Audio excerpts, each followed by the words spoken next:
You're listening to the Cultivating Careers in Alternative Proteins podcast, a podcast which features students and early career professionals who work in the alternative protein industry, where they discuss their journeys and deliver advice on how you can start a career in this revolutionary field. As always, I have another very unique guest for this episode. Laura Hackl, who is a tech advisor to startups such as Plant Provisions and Terrabio, helps develop plant-based sustainable food products. Specifically, she focuses on recipe design, scale-up, and nutrient composition. Laura currently serves as research advisor for USAID Advancing Nutrition, where she designs research studies and supports activities in the area of food fortification, anemia micronutrients, and diet quality. Laura has a PhD in Health Sciences and Technology from ETH Zürich and is currently based in Vienna, Austria. I'm extremely fortunate to have had the chance to speak with her about her experience and background, and I hope you enjoy our conversation. Hello, Laura, and welcome to the Cultivating Careers in Alternative Proteins podcast.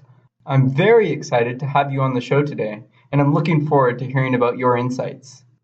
Yeah, thank you. The pleasure is all mine. So to start off, can you tell me more about your journey into the alternative protein space? Yeah, sure. So I'm a pharmacist by training.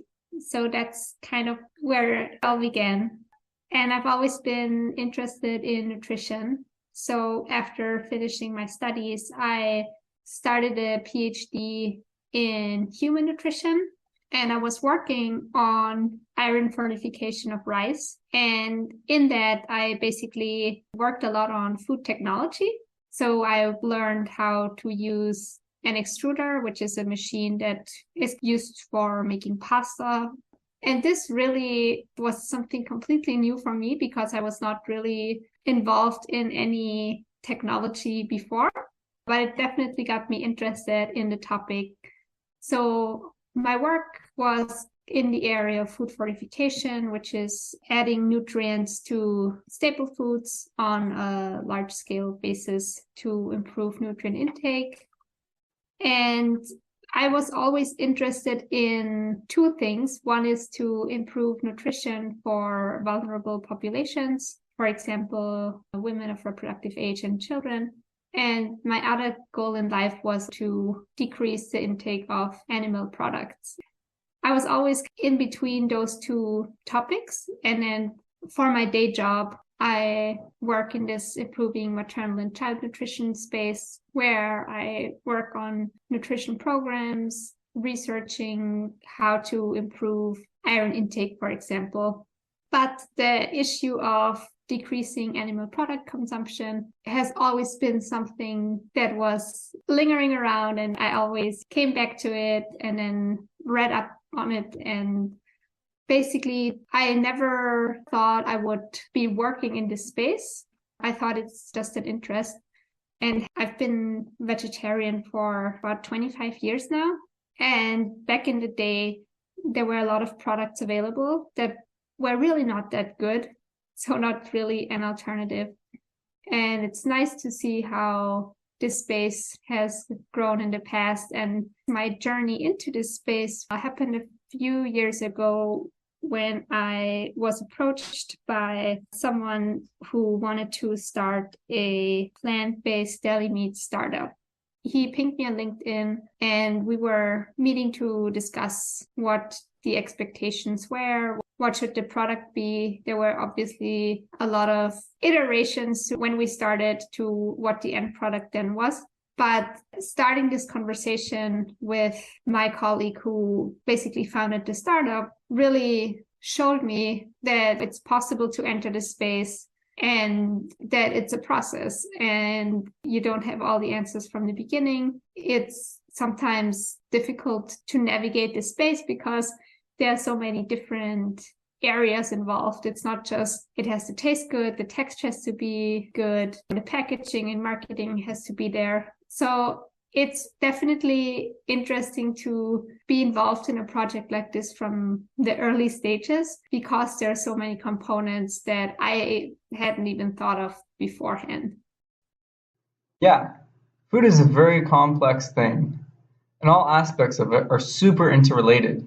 For example, if you want to improve the texture, It may involve having to use different ingredients, which may impact the flavor of the product as well as its nutritional profile.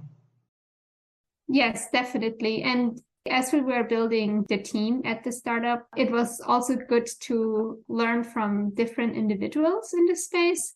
There was a vegan chef who was really keen on how it actually tasted and who was very creative, testing out the boundaries of what still tastes good or trying out something new. I'm more of a scientist, and I try to quantify this is how many grams of a certain compound we have to add. Another colleague was involved more in the marketing and business side, and it's like, well, we can use this ingredient, but it will drive the cost a lot. So maybe we can find alternatives, which again affected the chef who tried to make it taste good and the texture should be great. So I think this is, as in many other businesses too, there are just so many different aspects that at first sight are probably not that easy to see. Yeah, definitely. And it further demonstrates that an interdisciplinary team is critical to ensuring successful products. Speaking of successful products, can you tell me a little bit more about your involvement with Plant Provisions and Terrabio? Sure. So with Plant Provisions, as I mentioned earlier, I was kind of involved from very early stages. So that involved having a lot of discussions on what should the end product be. Should it be vegetarian or vegan? Should it be gluten-free or not? Should it contain soy? What are the ingredients that can't go in? Which ingredients do we need? Do certain ingredients have a bad reputation? Can they be replaced with something?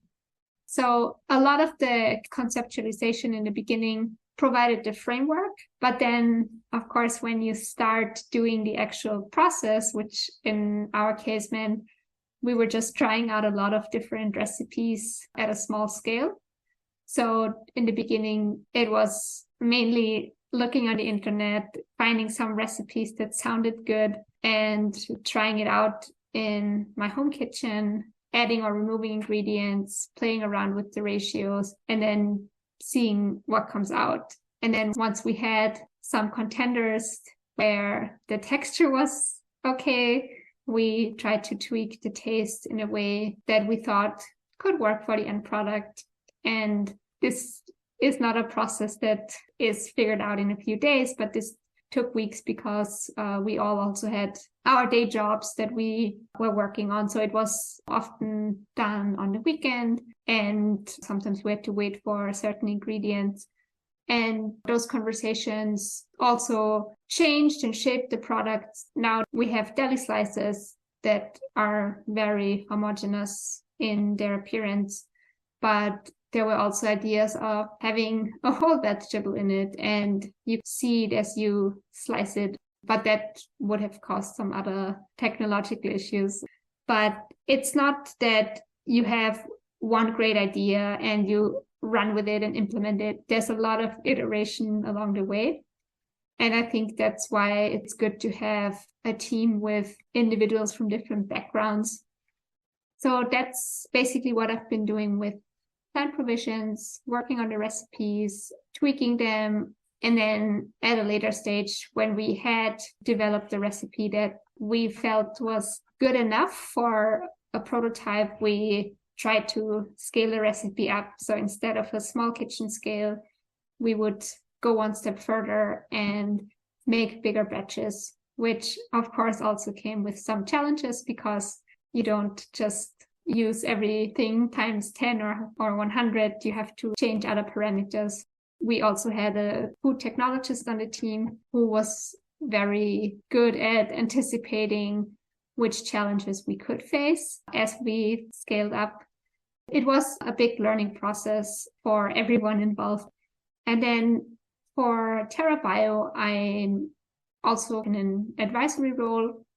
It's not as much hands-on in the kitchen as with Plant Provisions.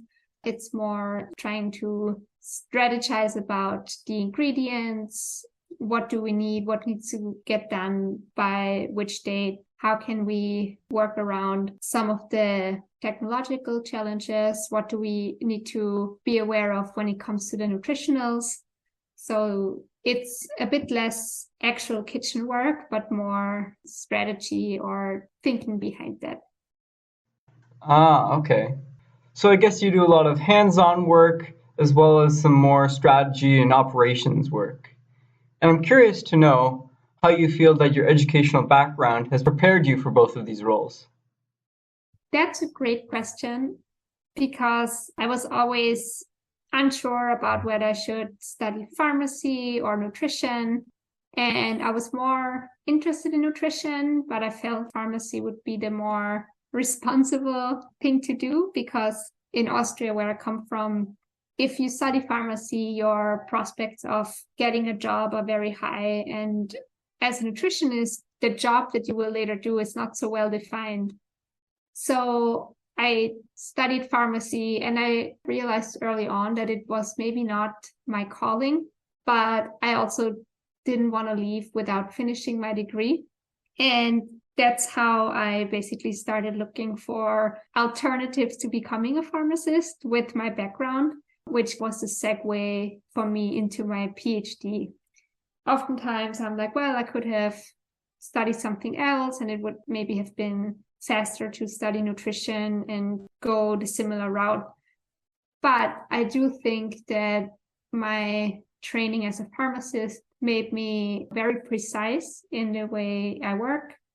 It's a good mix of natural sciences and hands-on work. So I worked in laboratories a lot, which helps in understanding certain processes. And that also definitely helped in working in this food technology space, where you have to understand that if you use too much water, then the moisture content is too high, and then the end product may not come out the way it should. And playing around with certain parameters, I think it's easier to have this background with the natural sciences background, but also hands-on laboratory experience. And also understanding the interplay between human nutrition and why it's important, what are the requirements and such. Yeah, that makes a lot of sense. And I feel that hands-on experience is so invaluable, as it allows you to learn really quickly and really become more involved and see how things done on a practical sense, as opposed to just the theoretical, especially for people earlier on in their careers, as it helps them to figure out, is this something I really want to do day to day? And is this something I physically enjoy doing? And speaking about things that you enjoy doing, what excites you the most about the work that you do? As I mentioned before, I have those two goals where I want to create positive impact for maternal and child nutrition, and also to motivate people to eat fewer animal products. And reducing animal product consumption is something that I've been trying to do for quite a long time.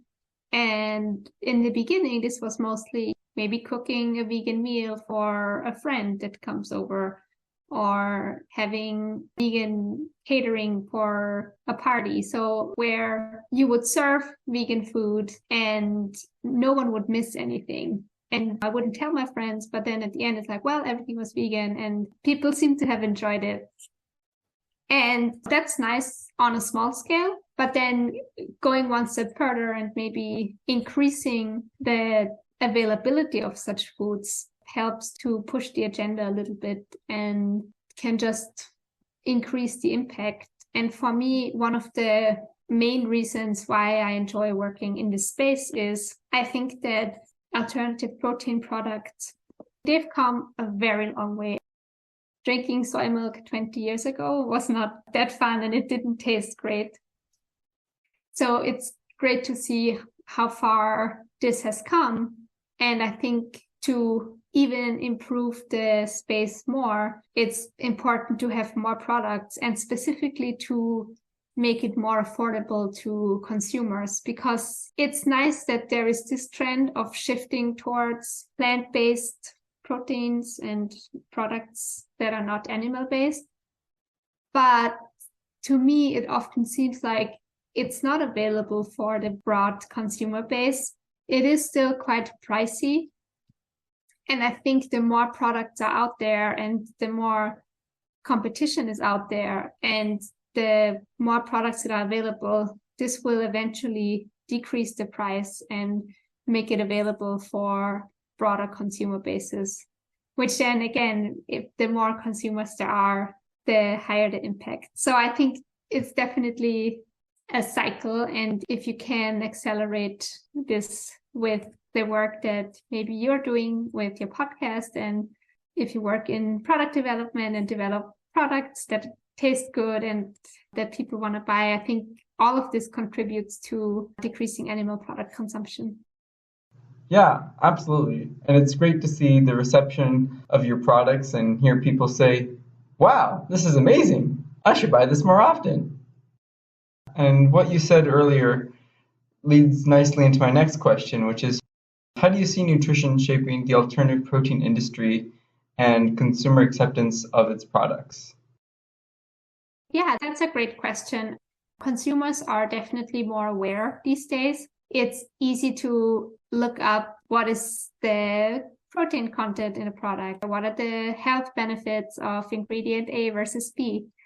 So I think that improving the nutrient content in products is definitely important, because we've come a long way in figuring out tastes and textures. For me, texture is key when it comes to those products, because depending on what it is, you can always tweak the taste by adding something to it. But if the texture is not there, it's kind of problematic. So now that I think we've figured this out, at least broadly, the next step is to make sure that the nutritionals are there. Also because there are many individuals who may be opposed to the idea of having those alternative protein products becoming successful. And if they are not at least as nutritious as their conventional counterparts, there will always be room to attack those products.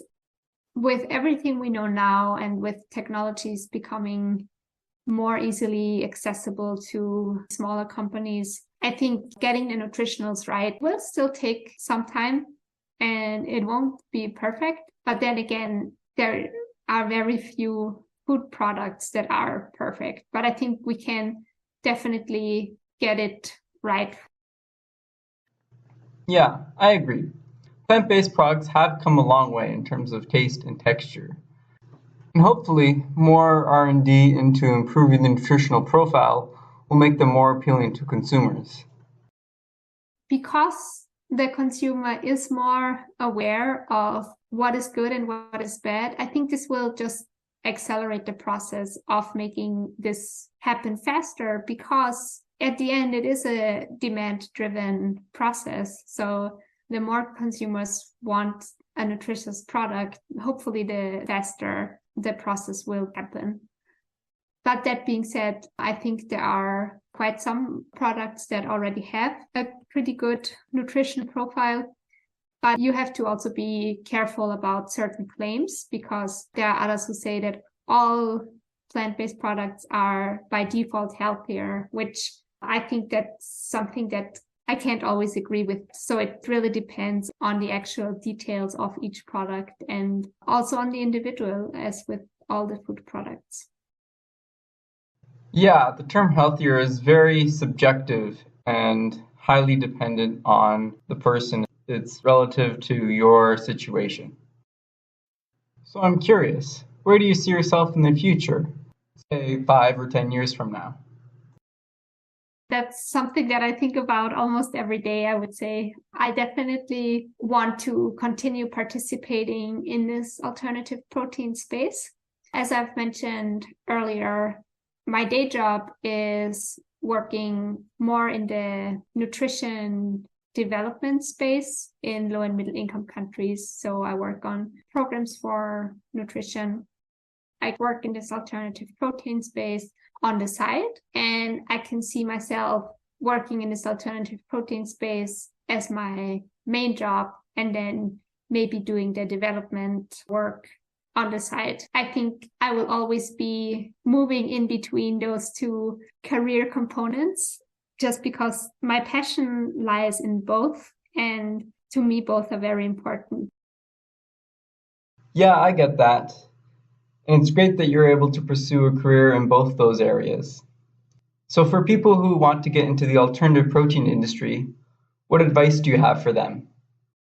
I think there are a lot of things that I was not aware of when I was trying to move into that space. And what's most important, I think, is to really understand what are the gaps.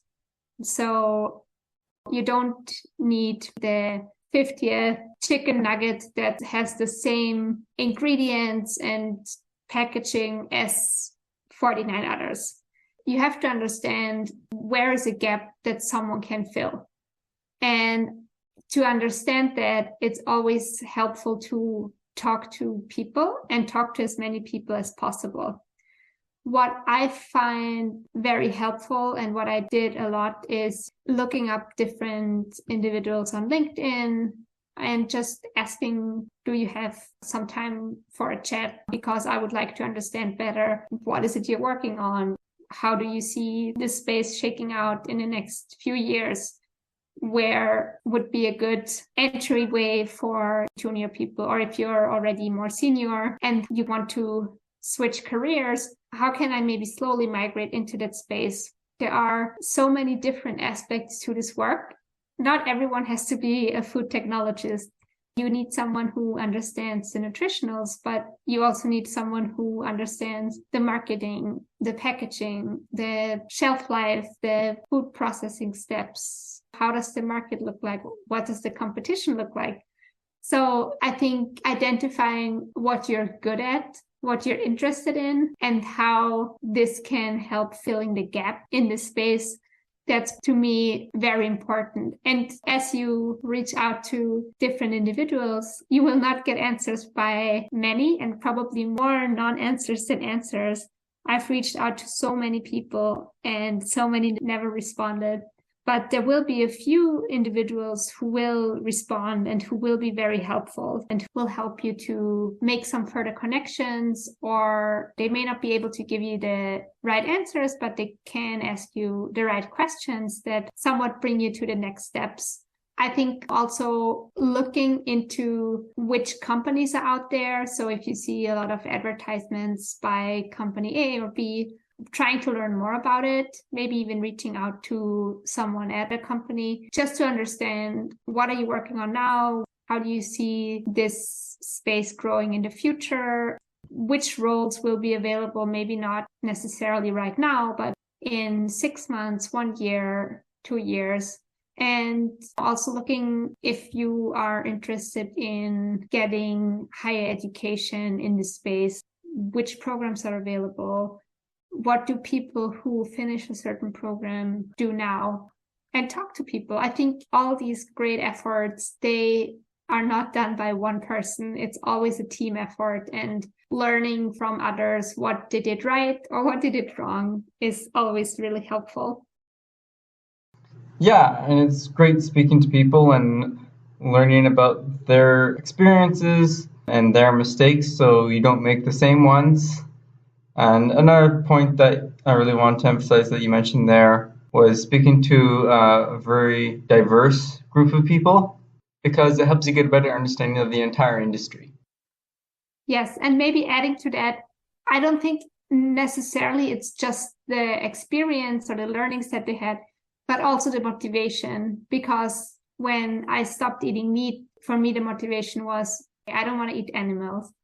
And then later on, the environmental aspect became very prevalent. So I think refocusing and understanding how the space around you changes, it's sometimes difficult to do it by yourself. It's definitely easier if you have someone who may have gone a similar or slightly different journey than you, and trying to understand how certain steps led to certain outcomes and what could be an alternative way to go. Yeah, definitely. Is there anything else that you want to add or talk about? Just to say a big thanks for inviting me. I really appreciate you reaching out and giving me the space to talk about this really important topic. And to all the listeners, please feel free to reach out to me in case you have any questions or would like to connect. All right. And is it okay if I include your LinkedIn in the show notes? Absolutely. Excellent. Well, it's been such a pleasure speaking with you today, Laura. Thank you for taking the time, and I wish you all the best. Thank you. Same to you. Thank you for listening. Laura's career path demonstrates that just because you may not initially pursue a career in alternative proteins, despite being passionate about it, you can still switch into it later on after you gain more work experience in your field, since then you'll be able to contribute more effectively to the industry. This is another illustration as to how there's a place for everyone, including you, to be a part of the alternative protein revolution. If you want to learn more about careers in the alternative protein industry, please follow the Cultivating Careers in Alternative Protein podcast on Instagram for weekly posts about episode releases, alternative protein resources, job boards, career advice, and so much more.